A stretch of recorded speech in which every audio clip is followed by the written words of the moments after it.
Ayo, what's up? Welcome back dito sa ating channel dito sa Mobs TV. Alright, so tayo nagbabalik ulit mga kababayan para sa isa na namang reaction video at ngayon ay pag-uusapan natin ang nasagap nating balita mula dito sa channel ni Melbs Castle. Alright, so ito po mga kababayan ang isa sa mga ginagawa ngayon ng Amerika at ng Pilipinas na kung saan talaga namang patuloy ang kanilang joint military exercises mga kababayan, mga aerial exercises diyan po sa karagatan ng West Philippine Sea, at ito nga teritoryo ng China pinasok na ng US at ng Pilipinas. Yan ang ating alamin at pag-uusapan. At syempre bago ang lahat, don't forget to subscribe sa channel ni Melbs Castle. Nandiyan po sa ibaba ang full video link. I-click na lang po at subscribe natin at suportahan ang kanyang channel. At sabi nga po niya dito, China iyak, nagtakbuhan sila sa takot. USA bomber, akmang bobombahin na ang China. Practice lang. Ayan mga kababayan, practice lang naman pala. Okay, so pero pinasok nila yung teritoryo ng China mga kababayan at talaga namang nakita kung ano meron dyan po sa mga isla na ginawa ng China. Ano ba tawag natin dyan? Yung mga islang kanilang itinayo dyan sa West Philippine Sea. Okay, so bago natin umpisahan, please don't forget to subscribe, like, share at comment dyan sa comment section at pa-click na rin po ang notification bell para ma-update kayo sa mga latest video uploads natin. Okay, so ating talakayin at pag-usapan ano ang ginawa ng US at ng Pilipinas mga kababayan na siyang ikinatakot ng China. Okay, let's go. Sobrang nakakilabot ang tagpo. Muntikan pang magkabombahan. Lumipad kasi ang B-52 bomber aircraft ng Amerika sa military base ng China sa South China Sea. Nako, eto mga kababayan, military base ng China pinasok ng Amerika sa South China Sea. Pero kung matatandaan natin, yung mga artificial island po na yan na kanilang ginawa, pasok pa rin po yan doon sa tinatawag nating exclusive economic zone. Nangyari po yan nung matapos po dito sa termino ng dating Pangulong Aquino. Matapos nga po yun mga kababayan na gulantang ang buong mundo na meron ng mga artificial island dyan at may mga establishment na ang China dyan.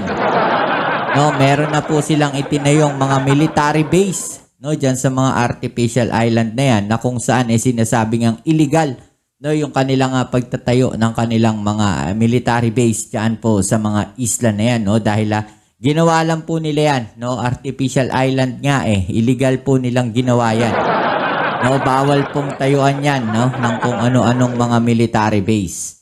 Talagang nakakapinindig balahibo ito. Kasama ng bomber ang reconnaissance plane ng Philippine Air Force. Dito pinasok lang naman ng US at Pilipinas ang military airspace ng China. So ito mga babayan, makikita natin dito hindi po naging handa ang China sa naging air mission ng Amerika at ng Pilipinas. Bakit kaya hindi nila na-trace, di ba? Grabe parang akmang aatake na tayo. Literal na umiiyak dito ang China. Sa sobrang takot nila, pinagbanta ang papasabugin daw ang Pilipinas at US pag hindi umalis doon. Dito talagang may pagmatigasan ang Pilipinas. Walang palag ang China. Philippine military aircraft, I'm warning you again.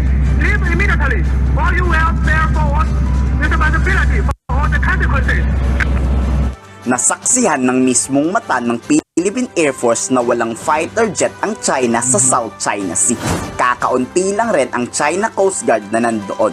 So, ibig sabihin mga kababayan, yung mga naka-station talaga dyan, sa West Philippine Sea na China Coast Guard, iilang piraso lang po, at kailangan nilang maglakbay ng napakalayo, mula po sa mainland China, para lang gawin yung kanilang mga pangaharas.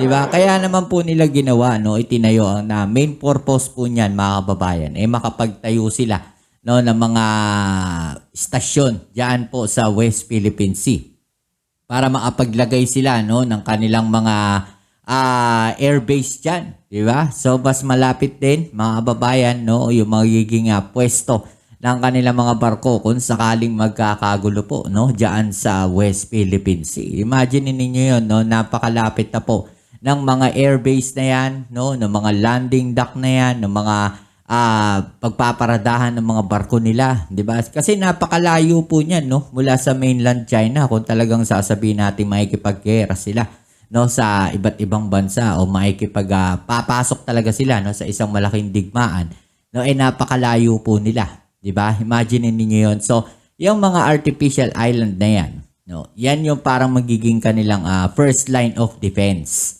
'Di ba? So, makikita natin, ipinwesto talaga nila yan diyan. O para maging unang depensa nila laban sa mga bansa, no, na maikipagdigma sa kanila. First line of defense po, no, ang purpose ng mga artificial island na yan diyan ng China. Di totoo ang balita ng US Indo-Pacific. Mukhang nagtakbuhan na nga ang China pabalik sa kanilang bansa. Moving. Still looks like nothing along the runway. No aircraft present. Kahit ang So talagang makikita natin dito mga babayan na ang ginagawa ng China purely pananakot lang, no?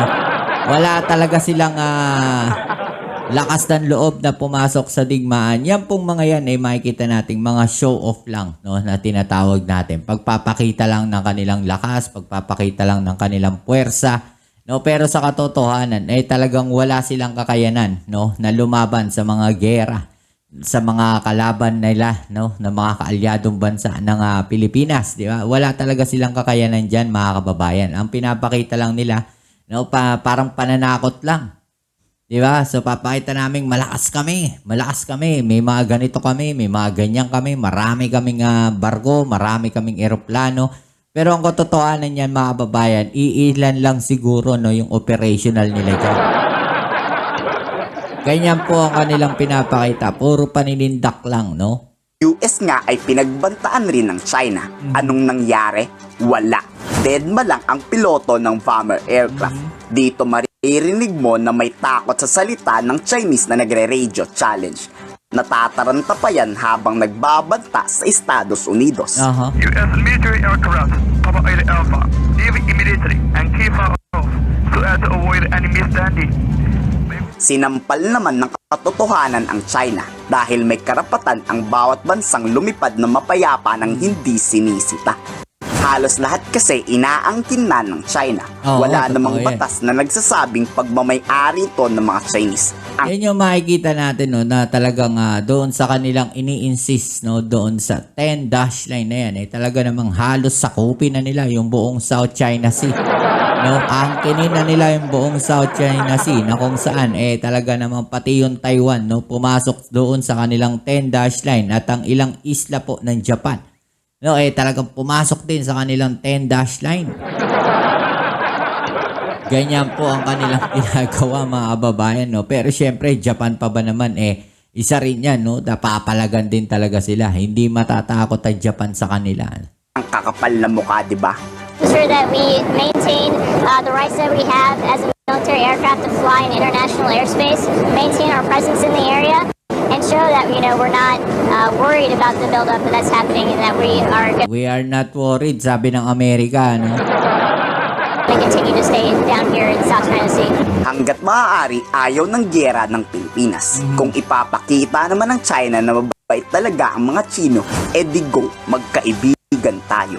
Pero kung papakitaan nyo ang Pilipinas na masamang asal, abay ibang usapan na yan. Totoo yan. Pagigiit ng Philippine Ambassador to the United States, Jose Manuel Romualdez, kung ipagpapatuloy ng China ang hindi pagtupad sa pangakong aalisin ang China Coast Guard sa West Philippine Sea, di magkagulo lang kung magkakagulo. Oo, no. Yan yung naging isa sa mga termino ng Pilipinas, no. Yung kung gusto makipag-usap ng China, no, sa Pilipinas, gusto na maayos yung mga nagiging problema dyan, no, alisin nyo muna yung barko ninyo sa loob ng exclusive economic zone ng Pilipinas. Pero hindi po pumayag ang China, mga kababayan, no. Kasi nga iginigiit nila, no, yung kanilang soberanya, no, at pag-aangkin diyan sa territorial water na yan, no, ng Pilipinas. Diyan sa exclusive economic zone ng Pilipinas, inaangkin po nila yan. Kaya ayaw po nila, no. So doon pa lang makikita natin na walang sinseridad, 'di ba? Hindi nila gustong maayos, 'di ba? Kasi kung talagang gusto nilang, sige, ayusin natin 'yan, no? Ayusin natin yung sigalot diyan. Ano bang gusto ninyo, Pilipinas, no? Sabi ng Pilipinas, aalisin nyo muna yung barko dyan bago tayo mag-usap, no? Anong ginawa ng China? Hindi sila pumayag, no? Talagang nandiyan pa rin yung kanilang mga barko. So, pilit nilang ini-insist na mag-uusap bilaterally, no? Mag-usap ang Pilipinas at China. Pero ayaw nilang tanggapin, no? Yung termino ng Pilipinas, no? Para maumpisa na yung usapin na yan, di ba? Ayaw nila sila mismo, no? Yung ayaw. Made it clear that we will not give up any of our territories, but we continue to reach out and tell them that we are ready to sit down and talk seriously about how to resolve some of the issues involving the territorial claims. Kung totoo naman na may gentleman agreement si Duterte at Xi Jinping, ibabasura raw yan ng Pilipinas. Yan, no? Hindi raw kikilalanin ng Administrasyong Marcos ang secret deal ng Pilipinas at China. Oo, dahil makikita natin talagang talo tayo, no, doon sa secret deal na yun na sinasabi o doon sa gentleman's agreement na yan. No? Kahit papagbali-balik ta rin natin yung kanilang sinasabi na walang secret deal, ang meron gentleman's agreement, secret deal pa rin yung lalabas. Bakit kamo? Wala naman silang inilabas na usapin dun 'di ba? Kung hindi pa nabunyag yan, malalaman ba ng taong bayan yan? No?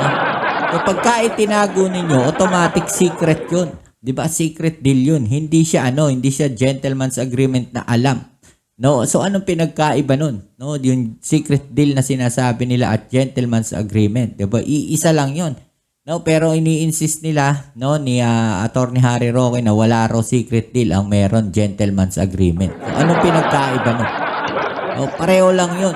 Kasi hindi nyo pinaalam 'Di ba? May nakakaalam, ilang tao lang.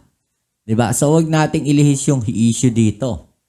'Di ba mga babayan? Ang pinag-uusapan dito, yung gentleman's agreement. Pero sinasabi nga, no, nagsalita na nga di umano ang ating dating Pangulong Duterte na walang gentleman's agreement through Attorney Panelo. So, okay. So, yan, nagkakagulo sila dyan, mga kababayan.